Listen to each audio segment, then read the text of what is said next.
little rabbit looked everywhere for his toy, but it was gone. The naughty mischief monster had taken it. First his snack, and now his favourite cuddly sheep.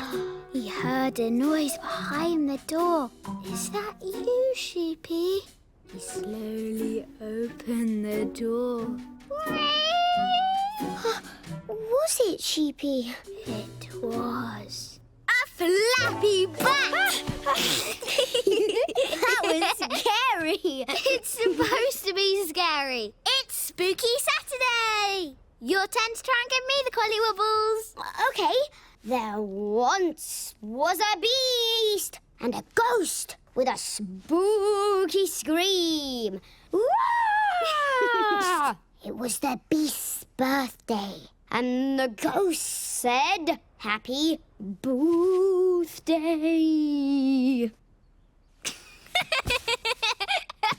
Oh, it's not supposed to be funny. It's supposed to be spooky.